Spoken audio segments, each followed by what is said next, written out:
buenas tardes. Les damos la bienvenida a esta emisión especial que hemos titulado Un destino entregado a la República, Margarita Maza a 200 años. Un espacio en donde la historia y la música dialogan para acercarnos a nuestro pasado desde una escucha viva.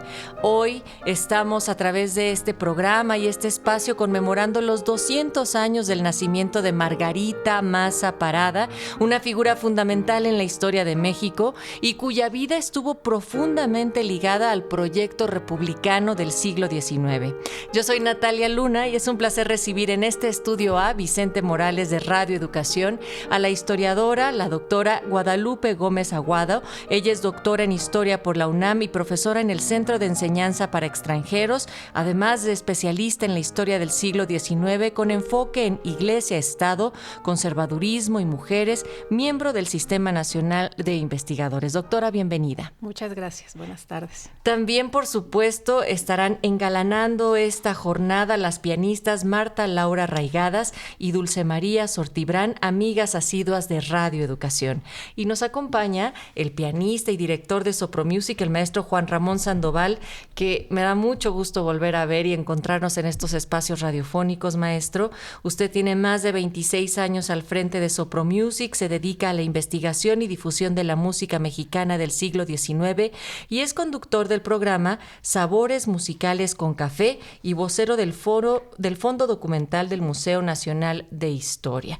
A lo largo de esta hora estaremos conociendo más sobre la historia de Margarita Maza Parada y escucharemos música de su época. Bienvenido, maestro. Gracias Natalia. De igual manera es un gusto volverte a ver ya después de algún par de años.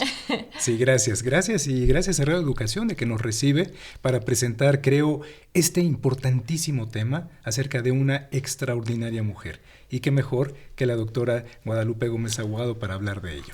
Hemos declarado este espacio también, como ya lo decíamos en un inicio, con el título de Un destino entregado a la República, Margarita Maza a 200 años. Y es que para comenzar, Guadalupe, hay que pensar que el año 2026 también es declarado en honor a este bicentenario de una figura tan importante que durante mucho tiempo estuvo asociada únicamente como esposa de, en este caso, quien fue presidente también, Benito Juárez, don Benito Juárez.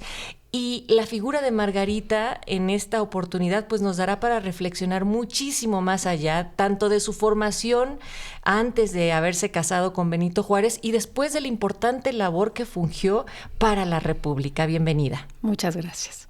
Entonces comencemos. ¿Cuál era el contexto social en Oaxaca, en donde nace Margarita? Un poco también la familia que tenía.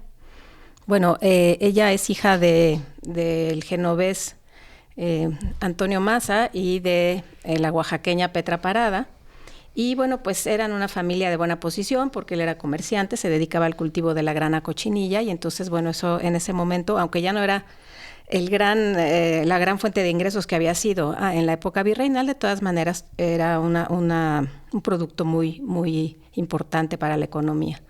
Y entonces, bueno, nace en una posición social acomodada y si bien no tenemos ninguna noticia de que haya ido a una escuela formalmente, sí recibió una educación esmerada y esto lo podemos saber por la forma en que escribía, porque afortunadamente existe la correspondencia de Margarita con varias personas, además de con Benito Juárez, evidentemente, y ahí se ve que sabía escribir bien. Entonces, bueno, esto nos habla de una educación mucho más cuidada que la de la mayoría de las mujeres de su tiempo, que pues casi ninguna podía asistir a la escuela o recibir instrucción básica. Una cosa interesante es que en esos años existían las escuelas para niñas que se llamaban amigas, estamos hablando de la primera mitad del siglo XIX, y pues eran atendidas por generalmente mujeres solas o viudas que no tenían una formación especializada como maestras y que enseñaban a las niñas primeras letras, catecismo y bordado, básicamente. Y por lo que conocemos de Margarita, ella estudió mucho más que esas asignaturas y bueno, por supuesto sabía bordar muy bien. Hay bordados de ella en el recinto a Juárez, pero sabía música e insisto, sabía escribir y leer. Uh-huh. Y esto también ya nos da un acercamiento a una figura que, pues para empezar, sus padres eran muchísimo más abiertos a que las hijas de la familia recibieran una educación. Y esto también pensarlo, Guadalupe, cómo influye en su entorno, en su formación personal, tanto las instrucciones literarias o de escritura, en fin, y después en los intereses que estaría desarrollando posteriormente. Claro, porque también sabemos que ella estuvo muy de acuerdo con Benito Juárez en que sus hijas recibieran una buena educación. Eso es muy importante. Las hijas fueron a la escuela, tuvieron una educación esmerada para su tiempo también, con la convicción que ellos tenían de que las mujeres tenían también que recibir una instrucción adecuada, no solamente los varones. Entonces, bueno, eso lo sabemos porque en el tiempo que ellos viven en Nueva York, en la correspondencia con Juárez, le platica de lo adelantadas que van las niñas en la escuela, ¿sí? Entonces, pues esto nos habla de la importancia que le daban ellos a que las mujeres también pudieran ir a la escuela formalmente. Y digamos esos momentos en donde ella coincide con Juárez, también ¿cómo los podríamos describir? Bueno, hay que decir que Juárez conoce a Margarita desde que nace, porque él llega a la casa de los Maza a los 12 años, su hermana era cocinera de la familia Maza, y lo acogen ahí un tiempo mientras él entra a la escuela y también, bueno, sabemos que va a ser un estudiante aventajado, y entonces pues la conoce desde que nace, le llevaba 20 años. Entonces, bueno, es una relación que me encantaría saber más de esa relación. No tenemos documentos, no tenemos evidencias de cómo fue que se hicieron, pues él la vio crecer, se hicieron amigos, después empezaron un noviazgo. Sí hay algún testimonio de que era una buena relación de noviazgo y que ella se casó contenta, enamorada, ¿no? Entonces, ¿cómo fue creciendo esa relación? Pues eso lo podemos imaginar, ¿verdad? No tenemos testimonios, pero me parece muy interesante esta relación cercana desde siempre, desde que Margarita se acuerda seguramente. Y obviamente que la correspondencia entre Margarita Maza y don Benito Juárez es uno de los puntos, una de las fuentes que nos dan también mucha información y perspectiva, no solamente a nivel personal, sino también de lo que estaba ocurriendo en un país tan convulso en aquellos tiempos. Hoy les recordamos a nuestras audiencias de Radio Educación que estamos haciendo un programa especial dedicado a Margarita Maza y, por supuesto, aderezado siempre de la música a través de Sopro Music con el maestro Juan Ramón Sandoval, con las pianistas Marta Laura Raigadas y Dulce María Sortibrán. Y precisamente vamos a hacer esto, vamos a tener una conversación sobre todo el contexto histórico con la doctora Guadalupe Gómez Aguado y la música, porque la música nos da el contexto y nos habla también de ese tiempo. Exactamente, Natalia. Así es que en esta primera intervención vamos a escuchar la música de una extraordinaria mujer también, empoderada en su momento, me refiero a Ángela Peralta. Una niña prodigio que a los 15 años hace su debut en el Teatro Nacional. Enriqueta Sontag, una afamada soprano alemana, le escucha y le vaticina una carrera impresionante. A lo que, bueno, Ángela Peralta, pues sí, acoge ese vaticinio y por supuesto que lo es. Vamos a escuchar en la interpretación de la maestra Marta Laura Raigadas una primer danza titulada Margarita, precisamente, bueno, tomando el nombre de nuestra homenajeada.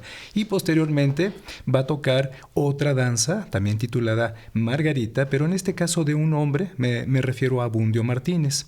Que bueno, su temporalidad va un poco después, sin embargo, bueno, quisimos incluirlo porque tiene el nombre de Margarita. Pues esperamos que ustedes disfruten y nos acompañen a lo largo de este programa. Si nos están escuchando, recuerden que también pueden ver esta transmisión en las redes sociales de Radio Educación, en YouTube, en Facebook y en X.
Pues acabamos de disfrutar de estas piezas musicales que se titulan precisamente Margarita, aquella mujer y personaje que nos está convocando el día de hoy, maestra Marta, para poder reflexionar de forma histórica, pero también a través de la música. ¿Qué nos dice la música de estos momentos y también qué implica la interpretación?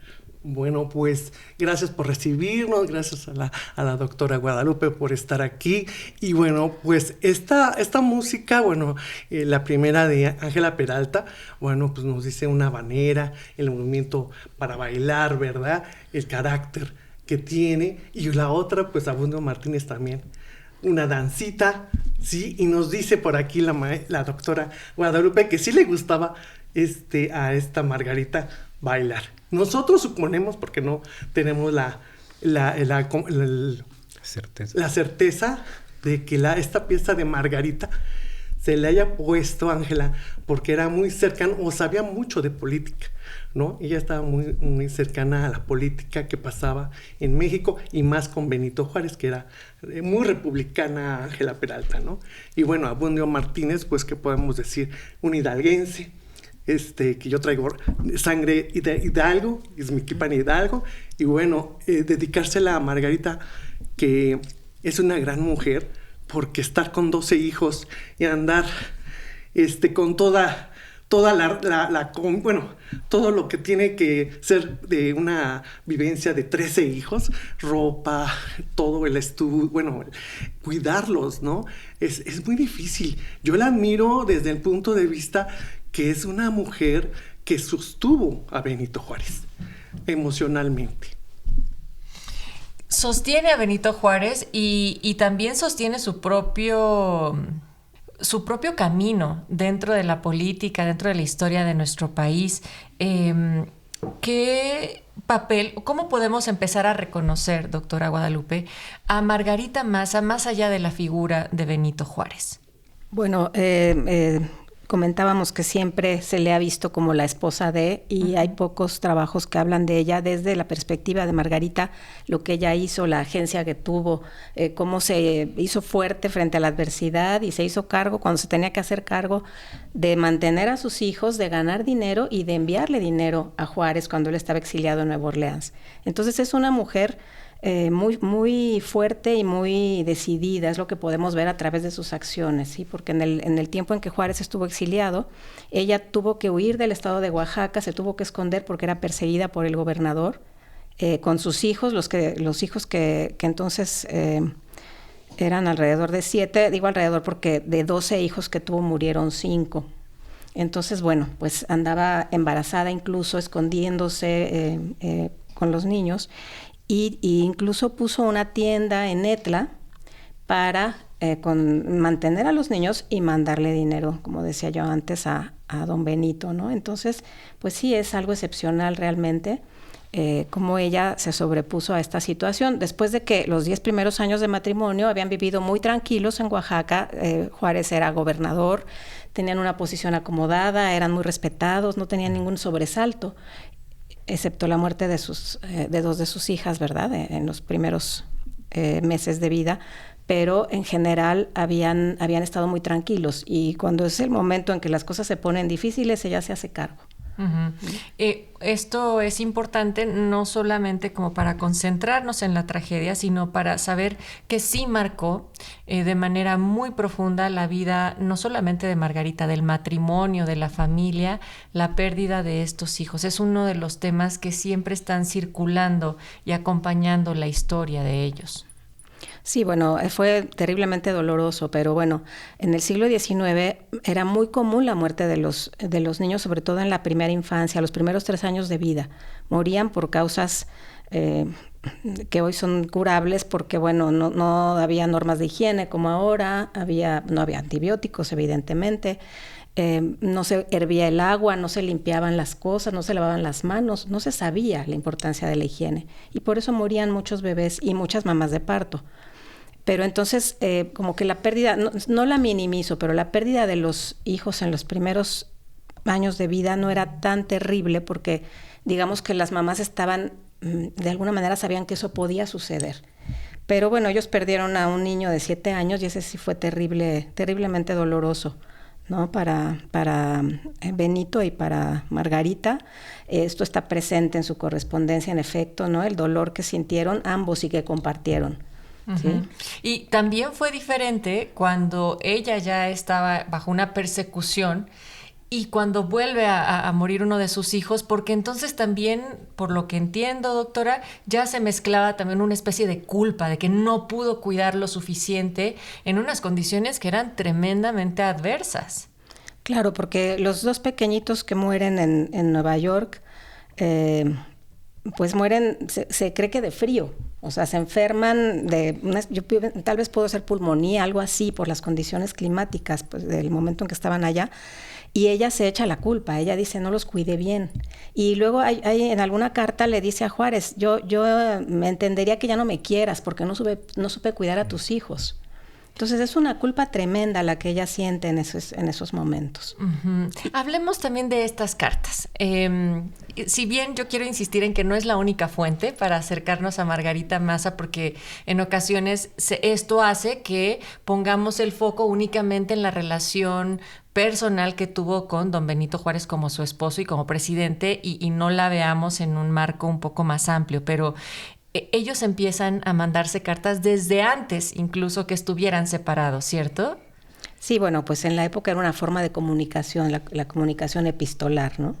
Pero bueno, sí, realmente las cartas más conocidas y a las que se ha dado más importancia es a estos años en que están separados y en los que, bueno, a mí esa correspondencia me gusta mucho porque demuestra una complicidad entre ellos, demuestra una compenetración.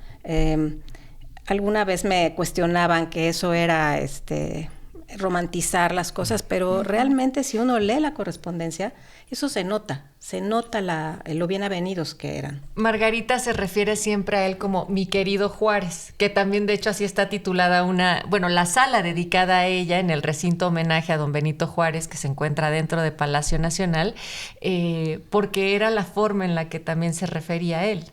Mi estimado Juárez, así Juárez. Le llama en las cartas, pero de pronto también le dice viejo, ¿no? Ya te quiero ver, te amo, mi viejo, tu esposa que te ama, eso afirma así muchas de las cartas, ¿no? Uh-huh. Entonces eso es, y él también se lo dice a ella. Incluso hay una carta en la que Juárez le dice, tu esposo que te ama y te desea. Y nos imaginamos a Benito Juárez diciendo eso, pues en una carta lo dice. Ya se sonrojó aquí la maestra Marta un poco. Sí. ¿Ha servido también de inspiración estas cartas para la música, maestro? Pues de lo que conocemos, no. Uh-huh. No hay una relación directa, no alguna alusión por parte de compositor o compositora del siglo XIX que haga referencia a Margarita Maza, no.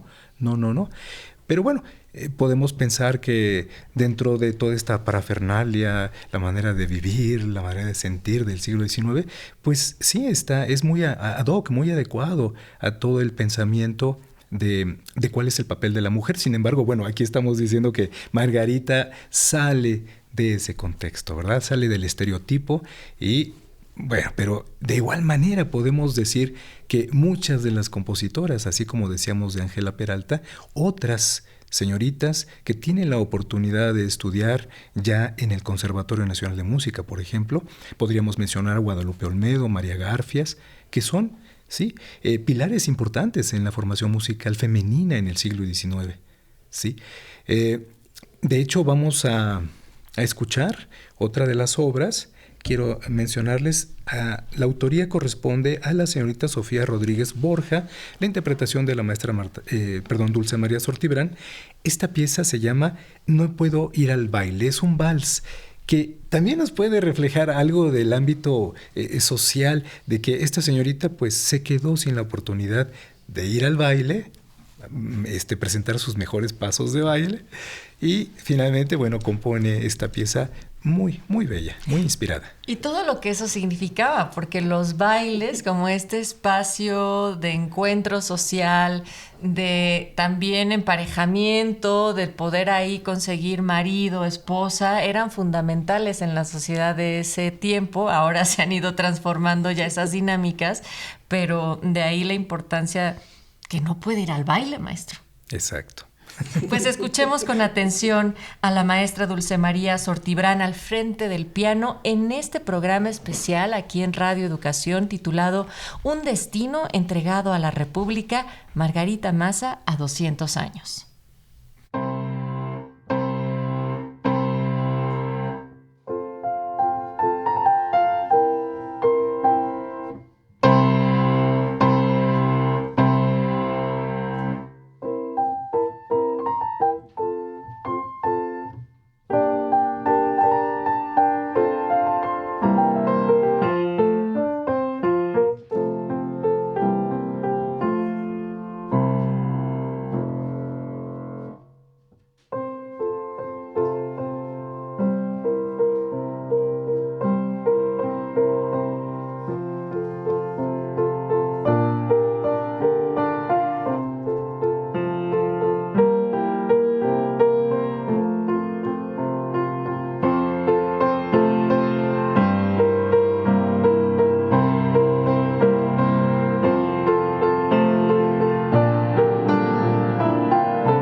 Estamos seguros que estos aplausos también se están escuchando en donde sea que ustedes estén recibiendo esta transmisión de Radio Educación en el programa especial dedicado a Margarita Maza, aderezado siempre con la música. Hemos disfrutado de la pieza de este vals de Sofía Rodríguez Borja, No puedo ir al baile, con la interpretación de la maestra Dulce María Sortibrán, pianista, que nos acompaña también.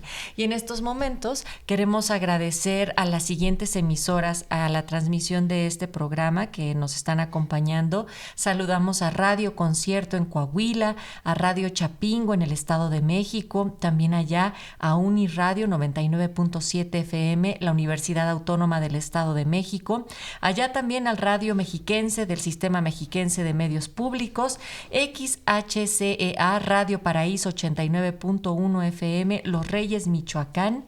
En Michoacán también Radio Nicolaita de la Universidad Michoacana, XHTYL Radio Tierra y Libertad de Nuevo León, a la Corporación Oaxaqueña de Radio y Televisión y a Radio y Televisión de Querétaro.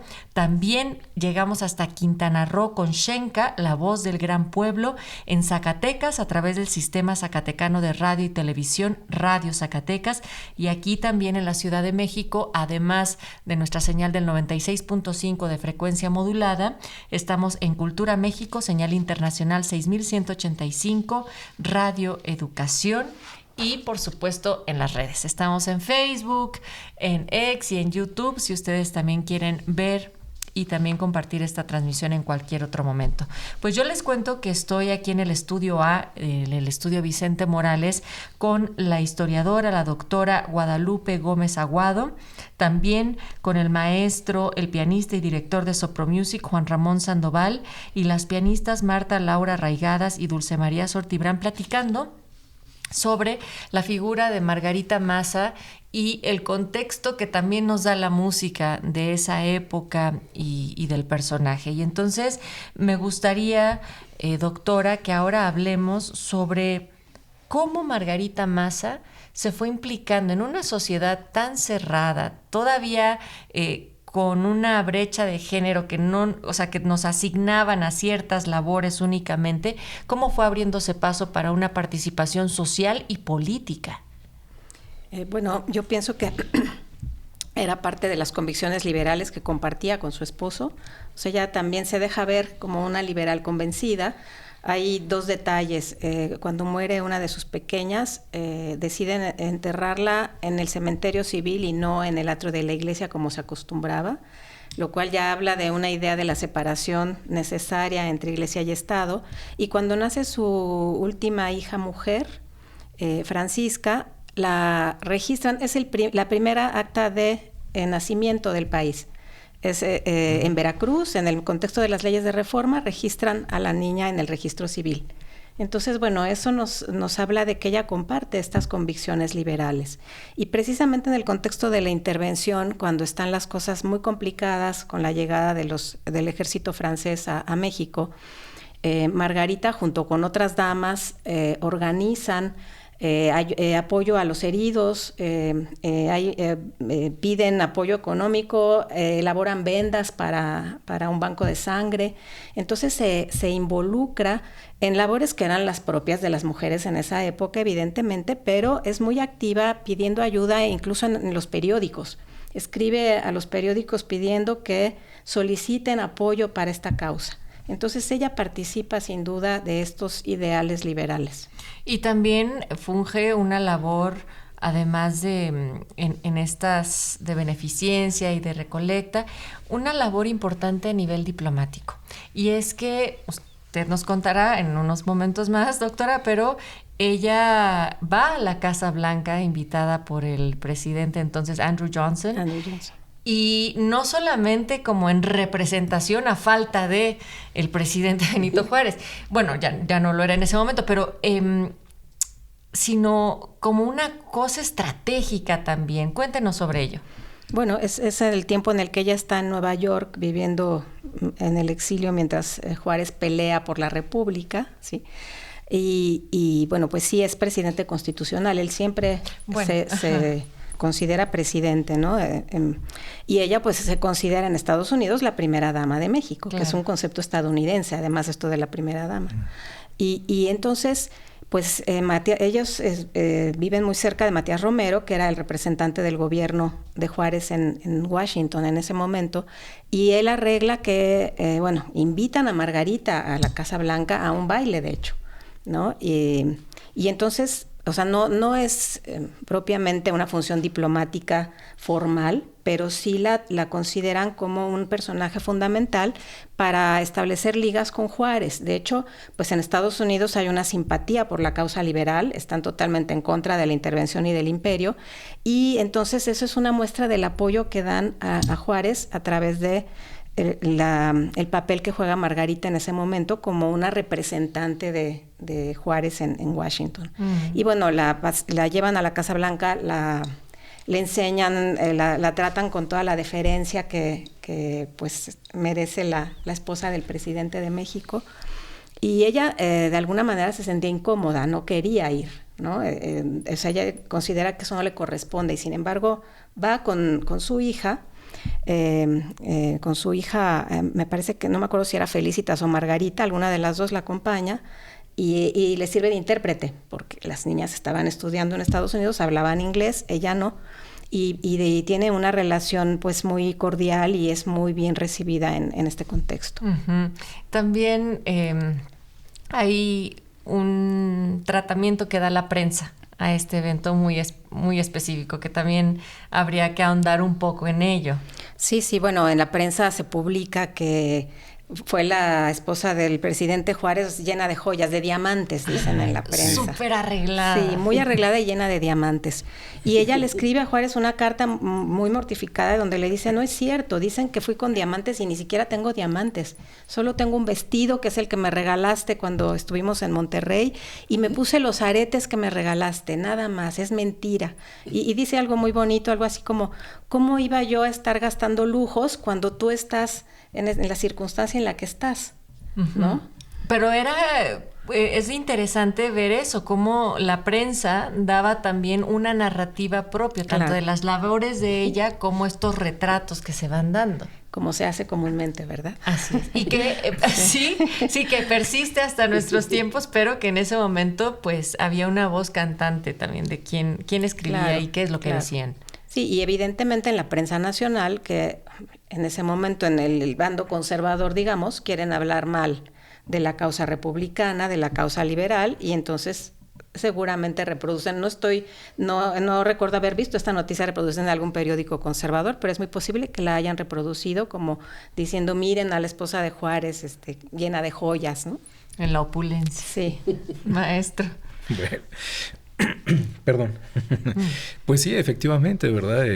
Esta figura para nosotros desde el punto de vista musical, como comentabas hace un momento, ¿verdad? Aunque no hay una referencia directa a la inspiración de algún compositora que le haya dedicado alguna obra, pero sí nos envuelve en este espíritu, en esta idea de que estas jovencitas, estas señoritas, señoras, que pues tenían la oportunidad de estudiar música con algún maestro en alguna escuela, pues tuvieron una formación importante que les permitía, como en el caso de la pieza que acabamos de escuchar con la maestra Dulce, obras muy bien estructuradas y que nos decía que asimilaban de una manera muy completa la forma musical y el cómo expresar, incluso en el piano. Se ha dicho durante mucho tiempo que las obras musicales mexicanas del siglo XIX son muy fáciles, son tan sencillas y tan simples, ¿no? Bueno, invitamos a muchos pianistas profesionales, músicos profesionales que lo toquen y que pues puedan dimensionar y darle un justo valor en sus verdaderas cualidades. Porque también nos gustaría poner el contexto de lo que ocurría musicalmente cuando había ya tantas influencias, cuando llegaban otros géneros, otros instrumentos, maestro, al país, y que esto también transformaba lo que se tocaba, lo que se componía y también quiénes podían interpretarlo. Sí, exactamente. Aparentemente, esta división de los instrumentos de una manera clasista realmente no se da tanto. Se ha dicho durante mucho tiempo que la vihuela para el pueblo, que el piano para la élite, la burguesía. Sin embargo, bueno, pues damos cuenta de que hay fotografías, hay testimonios en los cuales se ven a señoritas de sociedad, burguesía, tocando la vihuela, ¿sí? Entonces, realmente ese paradigma creo que ya hay que romperlo, ya hay que establecer de una manera más analítica y con pruebas, efectivamente, que los instrumentos van y vienen. ¿Y por qué no pensar, por ejemplo, que la señorita que trabajaba de servicio en una casa, cuando se iban los señores, se ponía a tocar en el piano? ¿Por qué no pensar algo así? Darle la posibilidad, la credibilidad de que tenía capacidades musicales y que podría realizar una actividad así. Desgraciadamente, pues no hay ningún sustento, ningún soporte, alguna narración que nos diga algo así, pero yo me imagino, la verdad es que yo sí me imagino que puede existir esta posibilidad. Doctora, ¿qué comentaría al respecto?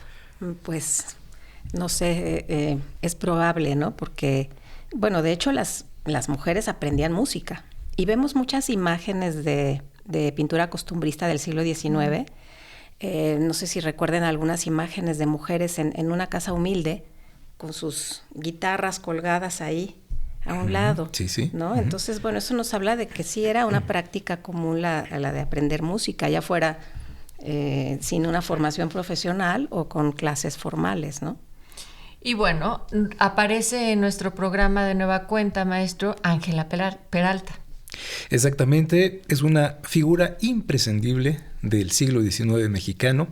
Como decíamos en un principio, la diva, el ruiseñor mexicano, que así le ponen este nombre en España, pero también hay que reconocerle que fue empresaria. Ella, después de su último viaje a Europa, llega a México, forma la compañía de ópera de Ángela Peralta, que por cierto, uno de sus miembros era Juventino Rosas. ¿Sí? Así es que ella es pianista, arpista, cantante, empresaria y bueno, quién sabe qué más cosas así en su compositora, por supuesto. Y nos deja el álbum musical de Ángela Peralta, que fue publicado hacia 1873 por Montiel y Olvera. Dentro de esta colección de obras, pues principalmente hay obras de piano. Hay pocas canciones, pero lo que más nos deja son obras de piano. Y pues me gustaría interpretar esta última pieza musical titulada México, Galopa. También es una demostración con estos títulos, por ejemplo, también tiene una fantasía Adiós a México, Retorno a México, vaya, que nos habla mucho acerca del arraigo a su país, a la patria. Este sentido republicano que comentaba la maestra Marta, por supuesto se ve en sus obras y sobre todo en esta galopa se percibe ese aroma, yo podría decir ya muy mexicano. Nos invita a la fiesta, al baile, a nuestras maneras. Sí, es algo muy, muy personal de ella, muy particular. Pues para ustedes, Galopa México. Muchas gracias. Escucharemos ahorita entonces al maestro Sandoval al frente del piano, Juan Ramón Sandoval. Estamos en este programa especial, Un destino entregado a la República, Margarita Maza a 200 años. Les recordamos que ustedes pueden también comentar, ponerse en contacto. Está la línea telefónica 55 41 55 1060 y también nuestro WhatsApp 55 12 33 29 15.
Hemos disfrutado de esta pieza de Ángela Peralta, al frente el maestro, el director de Sopro Music y pianista, el maestro Sandoval. ¿Qué más podemos decir sobre este tema, maestro? Creo que hay que dar el justo valor y ver a las figuras históricas, en este caso femeninas, porque también quiero anunciar que próximamente presentaremos un monólogo acerca de otra mujer también extraordinaria, Rita Cetina. Esto estaremos presentándolo a finales de mayo. Así es que a lo largo de estas investigaciones que hemos estado realizando en torno a estas mujeres, pues no nos cabe duda de que ese pensamiento, sobre todo hacia su familia, el valor de la familia y el valor de su patria. Creo que hay que resaltar, y no es que seamos anacrónicos o muy apasionados, sino que creo que es un momento oportuno dentro de este contexto mundial y lo que sucede en nuestro país, que creo que tanto hombres como mujeres tenemos que voltear a ver a nuestras figuras históricas, tratar de comprenderlas dentro de su contexto, y eso también incluye a la música, tanto de hombres como de mujeres, y darles un justo valor. Forman parte de lo que somos, es nuestra historia, y creo que tenemos, es un deber histórico, creo una deuda que tenemos, mirar hacia nuestro pasado, entenderlo y pues comprenderlo y valorarlo, para que entendamos mejor qué es lo que somos y qué es lo que significa realmente ser mexicano. Claro, en ese marco que nos platica el maestro Juan Ramón Sandoval, doctora, ¿cómo podemos pensar la relevancia de que este año también el gobierno federal declare el 2026 como el año de Margarita Maza? Bueno, me parece que es muy justo, que es un acto de justicia, porque por mucho tiempo las mujeres hemos sido ignoradas en el relato histórico, en todo el mundo, no solamente en México. Hemos sido borradas de la historia. Y ahora, gracias a la historia de mujeres, a la historia de género, se ha rescatado el papel de las mujeres en muchos momentos, y pues es un trabajo arduo porque están ocultas en los documentos, hay que buscar de muchas maneras el papel femenino, y entonces me parece que esta celebración del natalicio de Margarita Maza es realmente un acto de justicia, y sobre todo porque los programas que se han hecho, los trabajos que se están haciendo sobre ella, están tratando de recuperar su figura como en el centro, no a un lado de Juárez, ¿no? Sin restar importancia a Juárez de ninguna manera, sino simplemente pues viéndola a ella como un individuo, ¿no? Uh-huh. Entonces me parece pues muy importante, y me da mucho gusto que este sea el año de Margarita Maza. Claro. ¿Y qué cambia cuando vemos o volvemos a la mirada nuevamente a esas partes de nuestra historia, a la intervención, al pensar a la República como tal, cuando llevamos la perspectiva de Margarita Maza? Bueno, pues podemos ver el papel femenino en esos años, ¿no? No solamente esto que les mencionaba que las mujeres haciendo actos de beneficencia, ayudando, sino también las mujeres republicanas que estaban convencidas de la causa y que apoyaron esta causa en todas las maneras que fue posible para el momento y para el papel que tenían las mujeres en esa sociedad.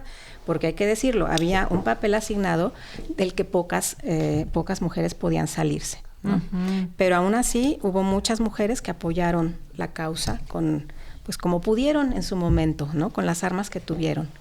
Y por eso me parece que Margarita es importante, ¿no? No solamente como la esposa, sino como esta mujer republicana que estaba convencida de la causa. Seguramente hay muchos nombres, muchas mujeres que no están aún presentes en ese relato histórico. Sin embargo, si nos acercamos más y más a la figura de Margarita Maza, ellas también van cobrando esa presencia, esa voz. Claro. Finalmente tenemos, por ejemplo, misivas que envían mujeres cuando Margarita regresa con sus hijos a México, después del triunfo de la República. Muchas mujeres del país le escriben cartas, le dan la bienvenida, orgullosas de ella, ¿no? Se les nota orgullosas. Entonces eso es importante, es interesante, ¿no? Y lo firman damas, y vienen los nombres de las mujeres que le dan la bienvenida y la felicitan por su valor, en fin. Entonces, pues es una figura que también llega a ser un ejemplo para muchas mujeres de ese tiempo. Sin duda. ¿Y qué fuentes también nos están permitiendo en este momento historiar a Margarita Maza? Pues hay las que son tradicionales podemos leerlas desde otra perspectiva, ¿no? Leerlas desde la perspectiva de ella, porque tenemos muy pocas fuentes realmente. Pero bueno, la correspondencia, pues leerla en clave femenina, en clave de la mujer en su contexto. ¿Qué significa eso para nuestras audiencias? ¿Cómo leemos la historia en clave femenina? Pues yo creo que es importante situarnos en el contexto, pensar lo que era ser mujer en ese momento y cómo una mujer podía entender lo que estaba sucediendo, ¿sí? Porque siempre se ha interpretado a las mujeres, y en este caso a Margarita, en clave masculina, hecha la historia por los varones con ojos masculinos. Y entonces la mirada femenina es distinta, las mujeres vemos otras cosas. Y eso es lo que me parece importante en el momento de rescatar las figuras de las mujeres que tuvieron un papel importante en el siglo XIX. Mucho se va a decir a lo largo de este 2026 sobre Margarita Maza. Y en este momento, cuéntenos qué nos está mostrando, maestra Marta. Bueno, les estoy mostrando el abanico que hicimos por los 180 aniversario del natalicio de Ángela Peralta. Y bueno, ahorita lo estamos promocionando también más por Rita Cetina, y bueno, da a pie a Margarita Maza Parada para que lo puedan disfrutar.